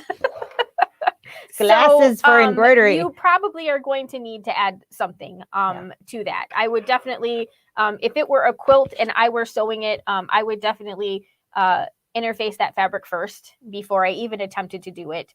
And then I would definitely make sure that I had some heavyweight underneath there. And, you know, like we said, once you tear it away, you're not even going to know it was there. Right. But it's going to prevent that issue. So you're better off having it than wishing you had it. That's right. For sure. Don't wish. It's too late then. Right. So now we have some wall hangings and quilting a quilt in the hoop. Did I even bring a sample of quilting a quilt? No. But we've got we've got lots of samples behind us. So let's knock that one out. All right. So quilting a quilt in the hoop. Here you go. Slide that up there. They don't need to see that too big because we don't have a big giant sample of that. So quilt top, batting, and backing. Pin-based anything bigger than 40 by 60. And spray-based smaller. No stabilizer. See that? No stabilizer. Water soluble if needed. Badge master for unhoopable quilts. Yes. Something else just came in. Yep. So most of the time when we are quilting a quilt, so Kimberbell has you quilt as you go. So you're quilting individual blocks as you do them, and you are sewing through the batting. Yep. So you do have stabilizer. We have no show mesh in there because the back of that is not going to be seen. And a lot of times the fabric itself is not completely hooped. Right. We've got a batting and stabilizer, and then we have a piece of fabric that we put on top of it. So there needs to be something in there holding it together. Right. But you don't have to do it that way. That's an option of doing it that way. Yes. So this one I actually didn't do that way. So the one that you guys can see very clearly was actually done quilting a quilt in the hoop. Yes. Which is literally a quilt sandwich. And then let's go to town. That's right. And so you are hooping each individual piece that you're quilting. And that's why we're not using stabilizer, because we're using the batting that we have in there and the top layer and the bottom layer as the support for our stitches. As that support. Yep. Mm-hmm. So that batting is really acting as the stabilizer in this situation. That's right. And we're using designs that are appropriate for quilting. So they are going to be open designs. They are not going to be giant satin stitches. Nope. So they'll be very light. I mean, they could still be kind of heavy stitching, but they're basically straight or triple stitches. No satin stitches. Probably straight. Yes. If you have that option. Yes. But yeah, so when you're quilting in the hoop, and a lot of our machines now have a lot of options for us to do that right there. There's certainly many designs that you can purchase. If you aren't lucky enough to have it as a built-in, there's certainly many things that you can purchase to be able to do that, either with a magnetic hoop or the hoops that you got with your machine. But there's lots of things that you can do. But the main thing to remember is you're going to be doing just that quilt sandwich. So your backing, your batting, your top, and that's what we're building with. Sometimes you can't hoop that. So depending on what hoops you have available to you, sometimes we can't actually get that where we need it to go. So that's where either that water soluble of the Badge Master would come in, so that you would put that in the hoop and then put the quilt sitting on top of that. Right. And that would be what you would be quilting with. Right. Because if it's not stuck to the hoop, it won't work. So those would be that quilting a quilt in the hoop. So yes, certainly not something that we're all doing all of the time. A lot of us quilt by check, which is a nice and easy way. But a lot of us are now learning, because we do have so many more options in the machines that we have now that we didn't have before. So there are so many more things that we can do. I figured out why these aren't flying. I put them on index cards last time. I knew that this time. I'm like, you probably have to fold it in order for that they're not to flying work. like they were. I need to fold an airplane. Throw them this way now. So the next thing that we have is wall hangings. And I have in this store, we have a lot of little wall hangings. We have a lot of little things in the store. So I'm going to plop that over there. So this is Glorious Spring. Oof. It's been on the wall a little while. Oh dear. Oh, we froze. Still my hand. That's not good. Okay. All right. So you see Glorious Spring. Hopefully that's still moving. That's okay. Okay, we're alive still. We are. So let's just leave that for a second. So wall hangings are very popular. There's all kinds of patterns out there these days that have that type of thing out there. So lots and lots of stuff that we have. Kimberbell has it. Do you want me to? I was going to say, what if I do this and then check it? So now it's not in the stream. So did it die? Did it like go to sleep? Maybe. Oh, it's hotter than hell. Oh, that's probably my bad. Sorry. I think it just shut. Did it? I think it shut off. Yeah.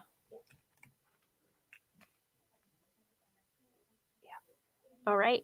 So we are having some minor technical difficulties here. I feel that. Oh yeah. So I will grab. We can do mine. Okay. Well, just for. Well, let's keep talking about this. Yeah, let's keep talking. So this is Glorious Spring. This is a wall hanging, and yeah, we'll just use this one for now. This will work for now. Yeah, absolutely. We've got lots of these up in the store. There's all kinds of patterns that are out there. If you are a Bella Box person, there was that quilts or home is where you hang your quilts. Yes. There's lots of stuff that are very, very popular, I guess is the bottom line. And you can make pretty much any design into a wall hanging if that's what you're into. Lots of these are considered wall hangings because they're not quite big enough to be an actual quilt. So you want to talk about how you put these together? So these are, so I'm using a fusible batting on the back of this. So, and the reason that I like to use the fusible batting, I know you can't really see the depth of the letters right now, but this one has Baby Lock Ultra Soft on the back of it. So it's a very, very, very thin fusible batting that works great in all kinds of projects, but it gives your letters a little bit of depth to them so that they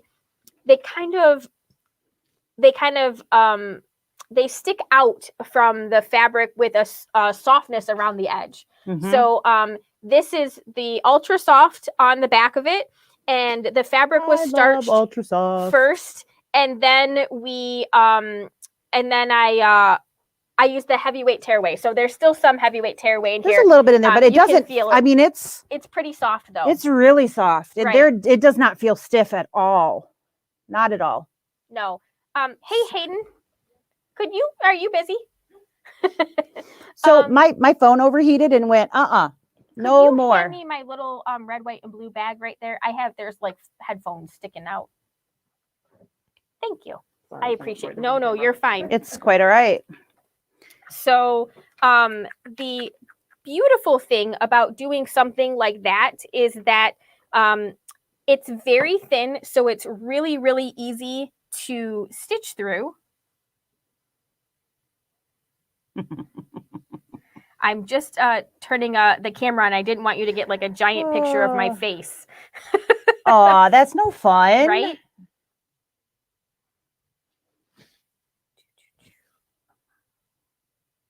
Send yourself an invite already? Yes. Wow, look at that. I was she prepped is on it. just in case. Yeah, I wasn't. I was not anticipating my phone overheating. All right. Oops, I gotta enter.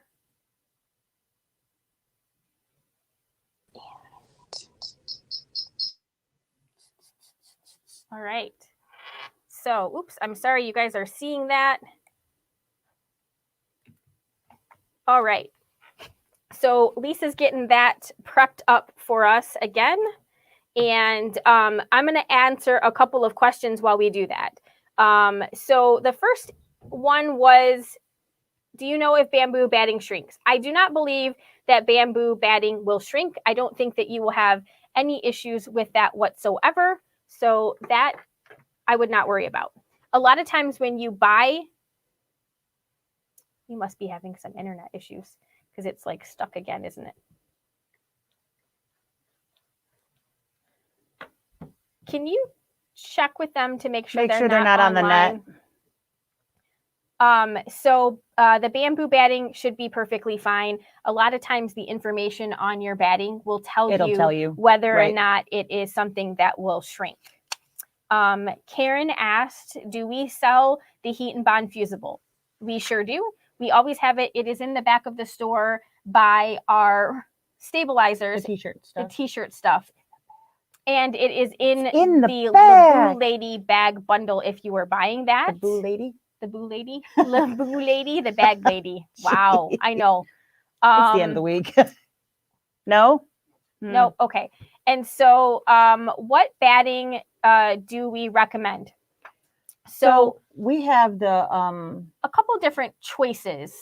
Yeah, but the company that we've been buying from Quilter's Dream, and they carry a couple different things. They carry the cottons, they carry the polys, they carry a blend, they carry a bamboo, they're really great because they tell you, the stitch length and whatnot of what's good to be quilted on with that. So how far your stitches can be apart. Yep. And everything right on the package. So their packaging is really good, and they're available in slew of sizes. So it's a really nice piece. We don't necessarily carry everything in every size available here at the shop, but we certainly can get it for you.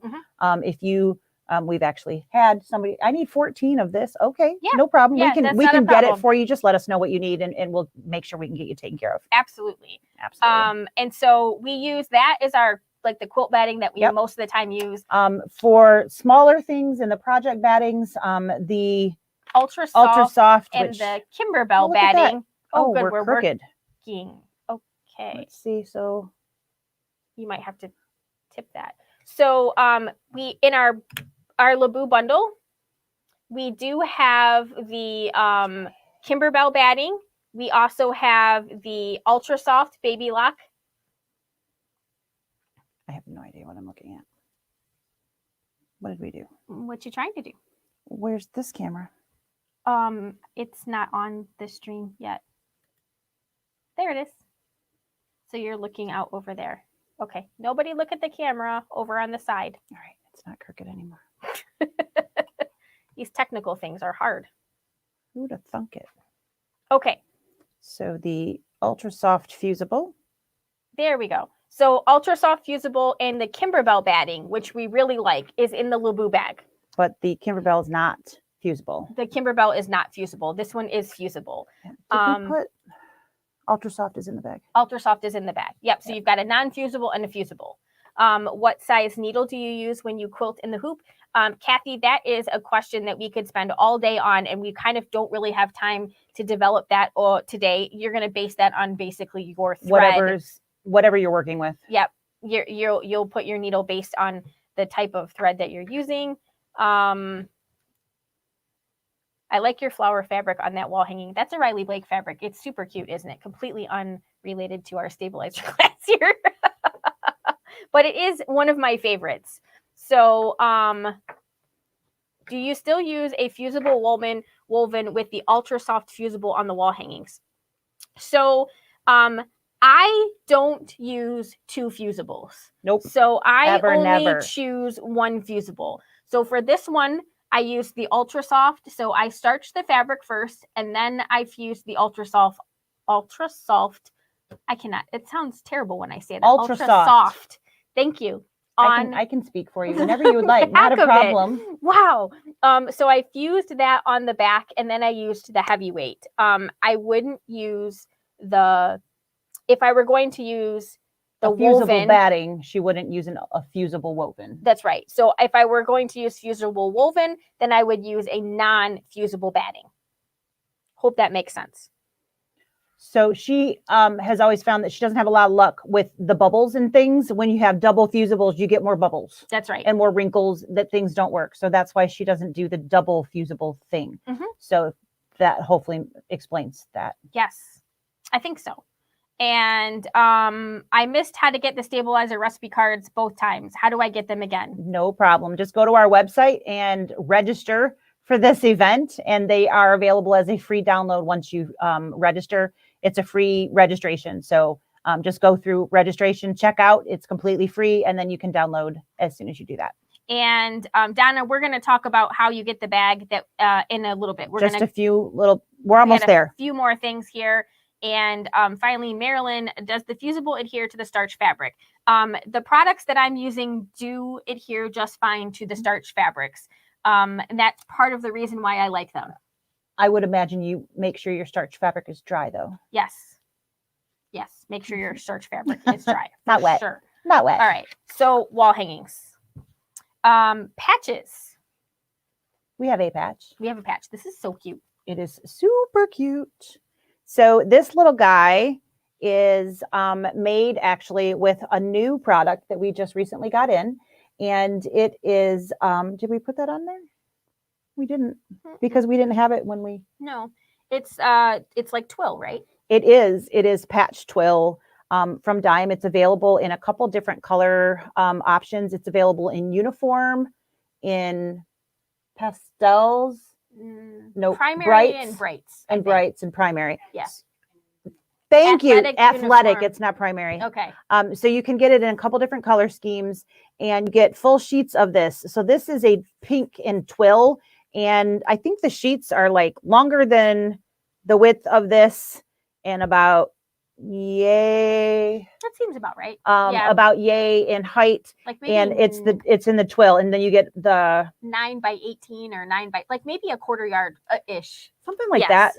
Yeah, it's a really nice piece. And then this patch is actually, do you remember where it was? This is from Claudia's Creations. Claudia's Creations. That is absolutely correct. And I think it's like Sewing Notions coasters. Isn't that cute? So we still have the water soluble stabilizer. You can see just around the edge there.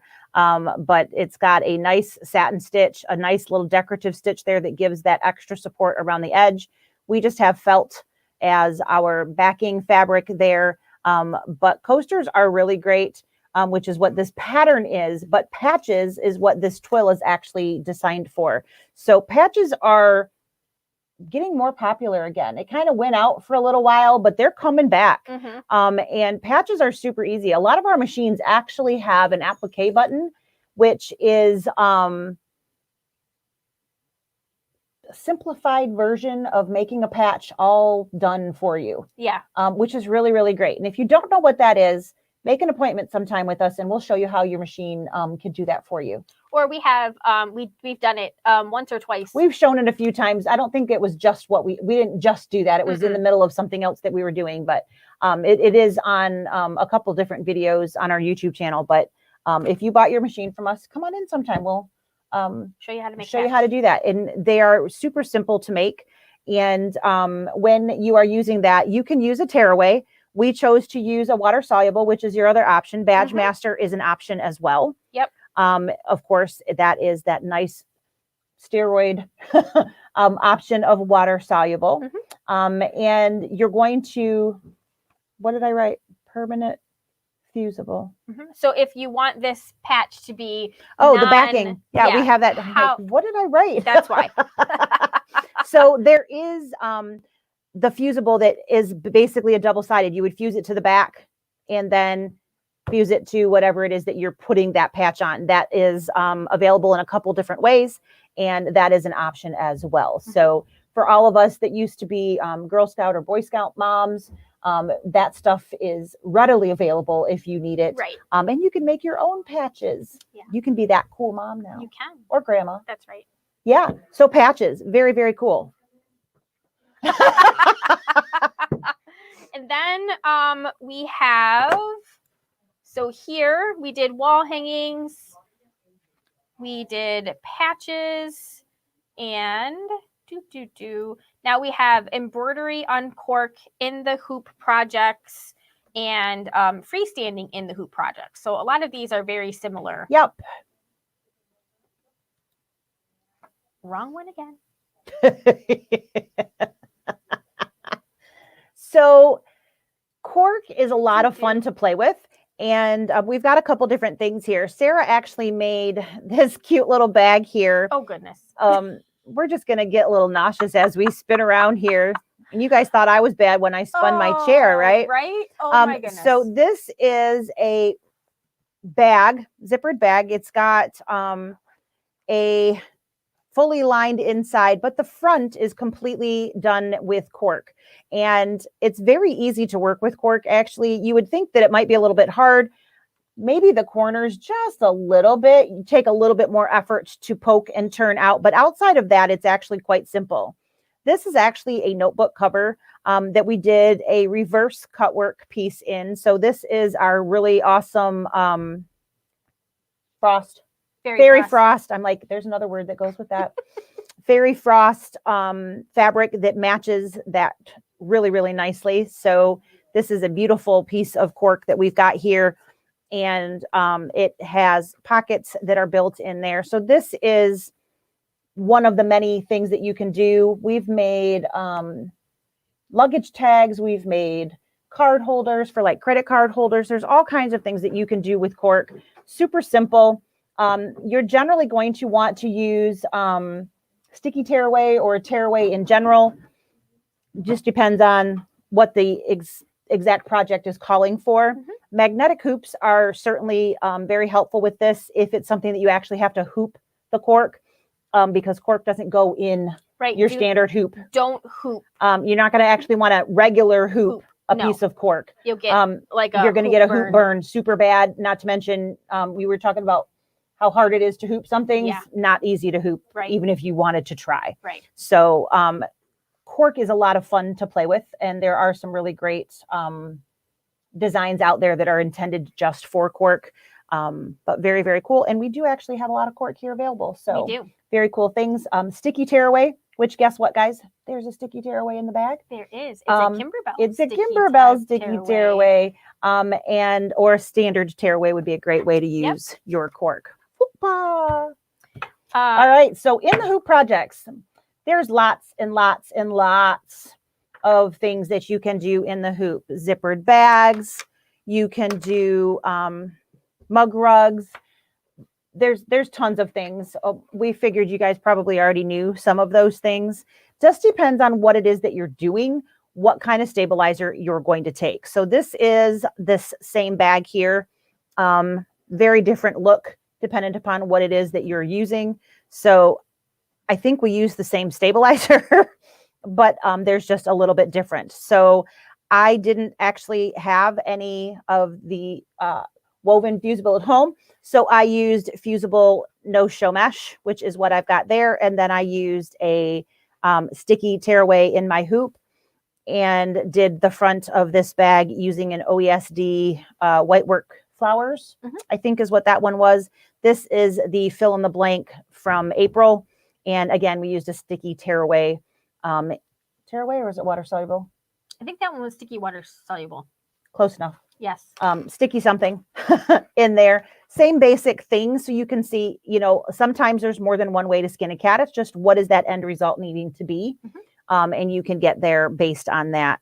So a lot of the in the hoop projects, especially this type here, you're going to use a medium cutaway. Medium cutaway is going to be that white guy that it's got a little bit more body to it.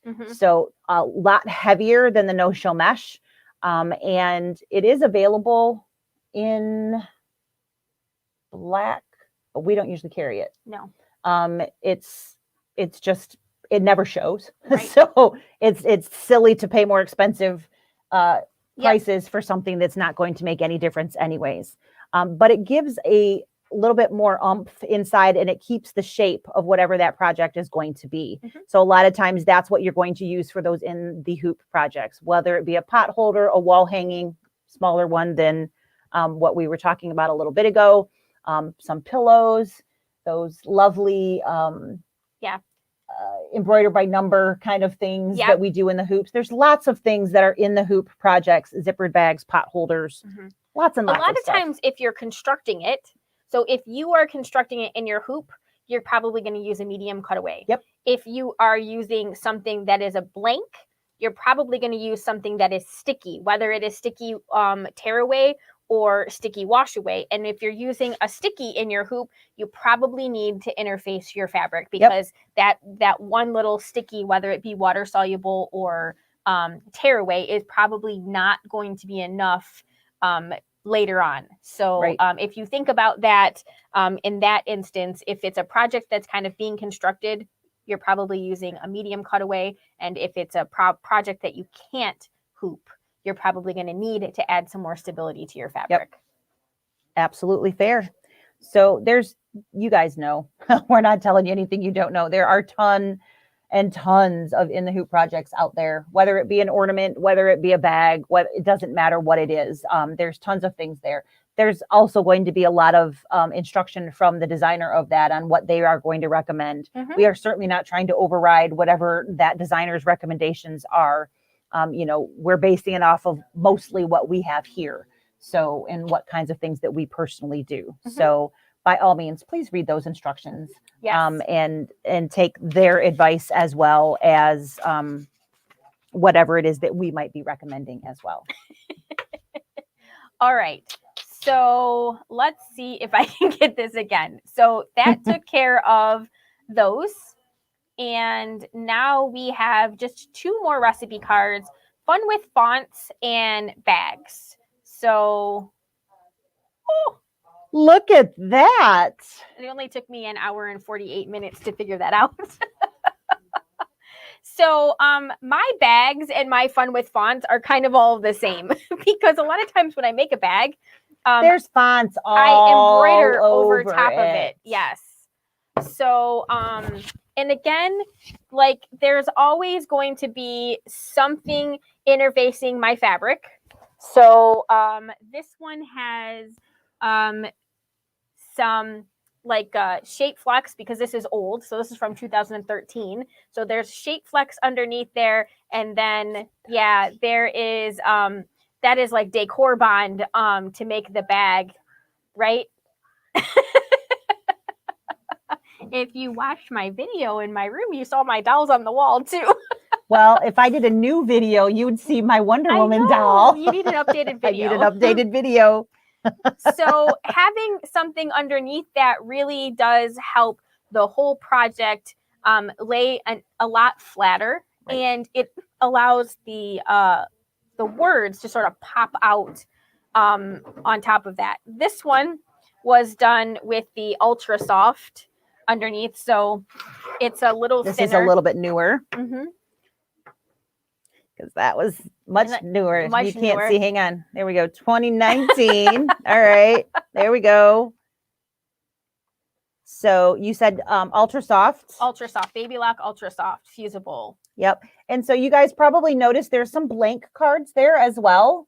So if you guys are working on something that you find that works for you, there's some blank lines on these that you can add your own notes. And then when you guys have a project that you find your recipe, please write it down. Mm-hmm.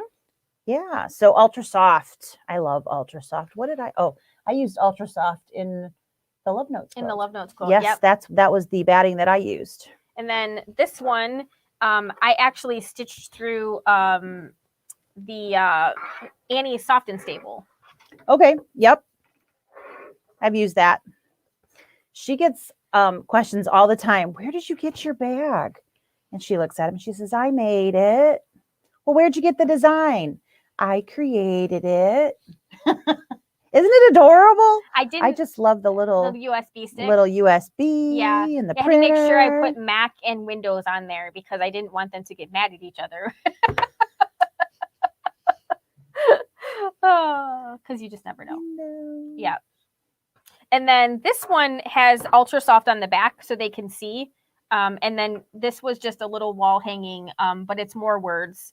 And so I know you guys can't feel this, but you can actually see the nice soft fuzz.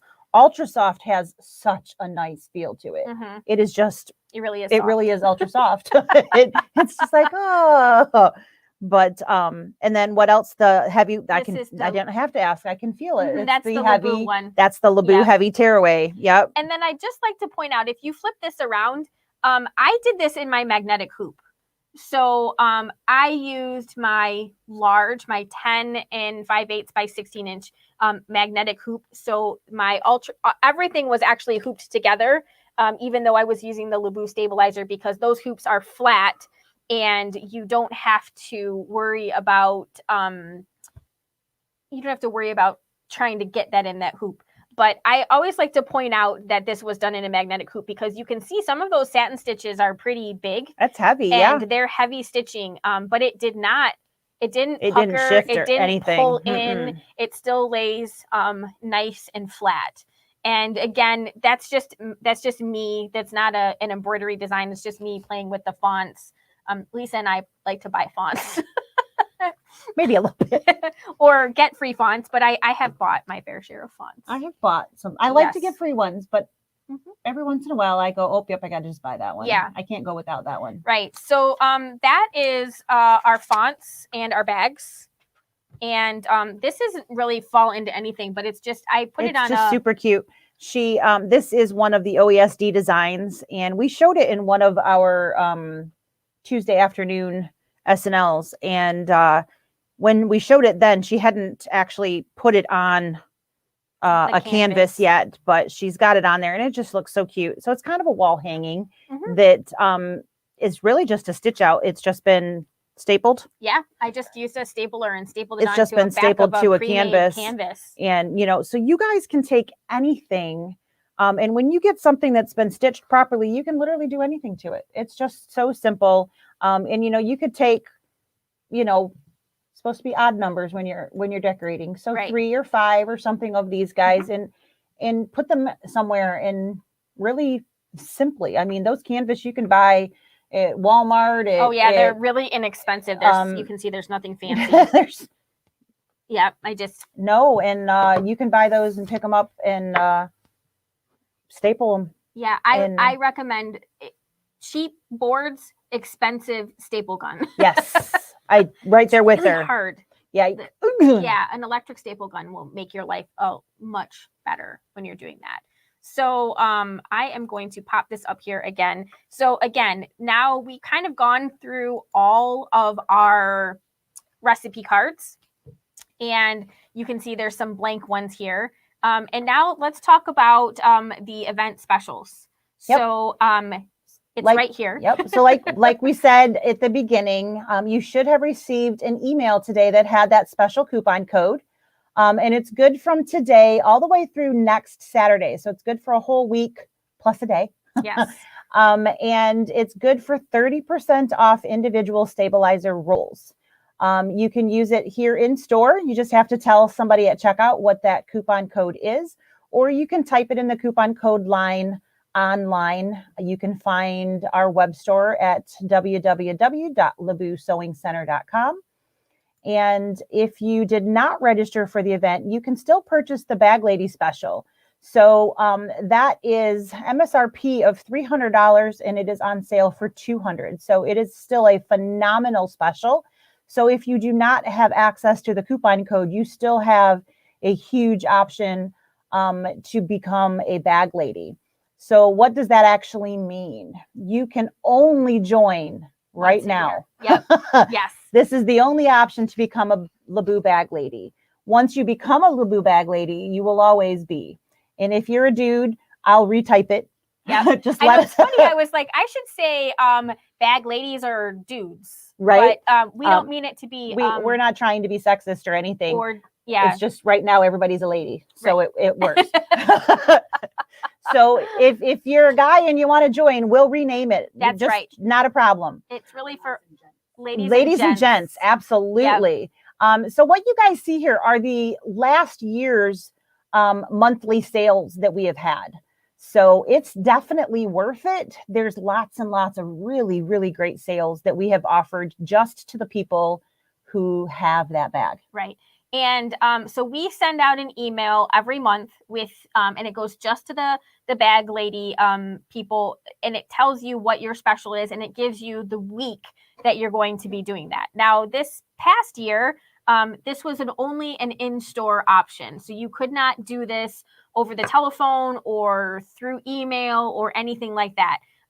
Lisa and I have, we had a long discussion today about, we have a lot more people who are joining us that are not in our back door anymore. So virtual has opened up a whole new avenue for us.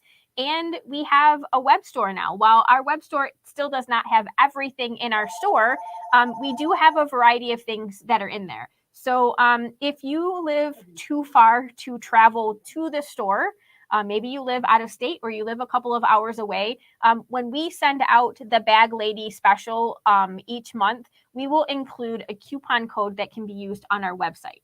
So it will be a one-time use only code. Yes. For the website, which will be slightly different than coming in store. That week you can come in every day that week if you chose to. Right. It will be a one-time use only code for the online store, but we are opening that up as an option for the coming year. Yes. And for the rest of the years for the rest of the years after that. Yep. But that is a new option that we literally decided right before we came live. Yes. So we might have told somebody that it was in store only today. We did. So I take that back. Yes. Yep. And you were not the first person to ask. Nope. And until we sat down and we were like, how can we make this work? And we talked about it. We figured out how we could. So we will give that a go, and hopefully that will it'll do two things. One, it'll help push us to get more things on the website, because if we know what's going on, we'll make sure that we have a selection of that on whatever the website for is you. That sale item will be available. Yes. And so essentially what we want to stress here is that it is going to be an in-store or a website sale. It's not a call on the telephone or send me an email. Of course, if you're having technical difficulties, please call us or email us. And we'll help work you through whatever's going on. And we'll help work that through there. Absolutely. But we want to make sure that it is in-store and it is online. So, absolutely.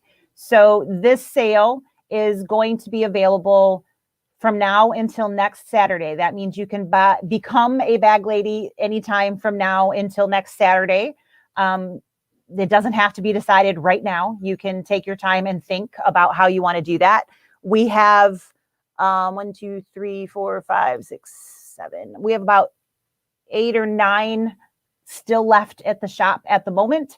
So if we sell out, we will order everything back in and we will let you know as soon as they get here. That's so right. If we go over the numbers that we pre-stocked before today, we will absolutely get everything back in, and you will still get the rights to everything else, even as if we had it here today. That's right. So we made sure that the website was set up so that even after we are out of the allotted number that we actually have on hand, you can continue to buy. You may get an email from us letting you know that we are reordering everything, but you will get it, and you will get the discounted price. That's right. And the bag and everything. And so there's 2 ways to become a Bag Lady this year. The first one is you can buy the Bag Lady bundle, That is, we'll pull that up over the screen and so they can see the picture of the bag, all stuffed, which is a $300 value marked down to $200. There is no additional discount taken on there. It's just the $200. Or you can purchase $250 in individual rolls of stabilizer. That's going to be $250 after your discount. And then you can just, if your total comes to $250 or more of stabilizers while you are shopping between now and May 15th, we will add you to the Bag Lady as well. So I hope that answers the question of how you get to become a Bag Lady. One of two ways: you buy the bundle. Buy the bundle or spend $250 on stabilizer individually. Yes. So there is a list of all of the stabilizers that are in the bundle. We've kind of dropped them as we were going. The Kimberbell batting, the Baby Lock Ultra Soft, Heat and Bond, which is the woven interfacing, medium cutaway, fusible no-show mesh, heavyweight tearaway by both Leabu and OESD, Kimberbell's sticky tearaway, Baby Lock's wash away, and OESD's Badge Master on steroids. That's right. That is that $200 event price that is coming in the Leabu bag. Mm-hmm. So that is that lovely package price. And it is $200. We are saying a $300 because, of course, you're getting the bag, which was actually more than $5. But it will definitely give you a big savings. It'll give you a big savings throughout the coming year as well. We do sell cork. I'm kind of trying to read the questions as they're coming here. We do have cork. The cork design was from, who was that? That's an OESD. No, that was an OESD design. Mm-hmm. Sticky wash away is unfortunately not one of those 10. We had to draw the line somewhere, so we went with the sticky tearaway instead. I don't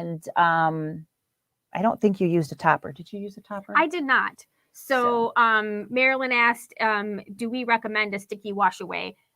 We do have some sticky wash aways, and we certainly I think we have two brands in the store. I think we might have Baby Lock, and is it Kimberbell that we have? Sticky wash away? Yeah. Or is it a Floriani? I don't think I was thinking it was OESD. Oh, it could also be OESD. They're kind of all the same, so you don't have to worry too much about the sticky wash away. So I just thought I would grab it. This is the lovely Leabu bag, and it is stuffed full of goodies. This will be that lovely $200 sale package to become a Leabu Bag Lady. This is the bag. Even if you pick your own package, this is the bag that you would receive. It'll just have with whatever you've chosen instead of what we chose. So. All right. So let's see. I did not use a topper on those. Can you purchase the Leabu bag during the same time frame? Yes. Mm-hmm. Yep. Between the 7th and the 14th. And again, you can purchase that bundle as many times as you would like, but you are only going to get one bag. Yes. And Donna says that would be me. I'm from New Jersey. Yes, this is absolutely. So we will ship you the bag, and then each month we can ship you whatever it is that you would like. But again, you can do that online and one time. Yes. Figure out what you want before you order. That's right. Yes, that will continue all week, Mom. Yes. And you might know somebody that can help you out. So there's usually, with the exception of like once or twice a year, it's a pick a day sale. So you would get a coupon code if you were away from the store, which would be good for like 30% off of something, an item. One item. And but the rest of the time, it's usually a time frame. So we've been doing it for like a week so that everybody had plenty of time to get into Monday the through store. Saturday, whatever. It's usually towards the end of the month, but it's not always. Yeah. But it's usually towards the end of the month, and it's whatever in that week that works for you. You can come more than once if you're local. That part doesn't matter, you know. But the sales, we try to make it worth your while. Mm-hmm. We've done programs in the past that were bag programs that actually never amounted to, unfortunately, anything. So we made a promise when this happened. It was literally the week before the shutdown that this was going to be something that was real. And we have stuck to that. And we wanted it to be something special. And I hope that you guys feel that it is, because we certainly have tried to make it that way. So, it's been Kimberbell things, it's been threads, it's been needles, it's been fabric. And we certainly enjoy seeing you guys come in all the time. So hopefully you've enjoyed coming. So that is the program that we've offered. And I hopefully you guys had a good time. I hope you had a good time. Hope you got all of your questions answered.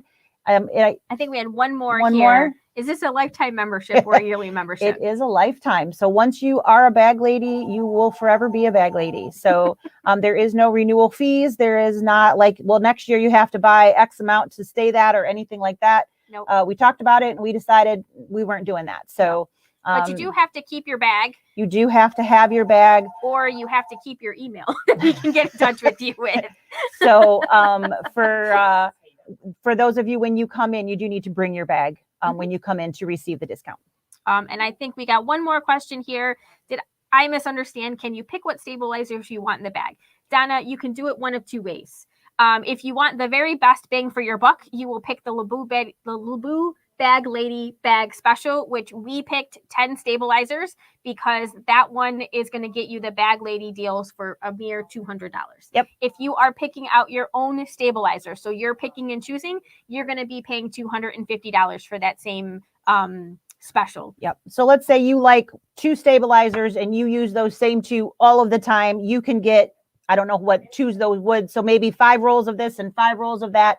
If that ends up at $250, you can have that be your package. Yes. Doesn't matter. It has to be $250 after the discount.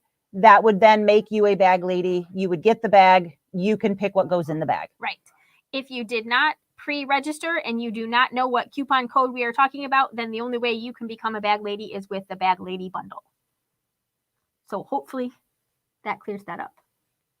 There you go. All right. All right. Well, we've kept you all over a little bit over 2 hours. We did pretty good, though. I know. That's pretty good for us. We cannot thank you enough for joining us. We hope that you guys had as much fun as we did.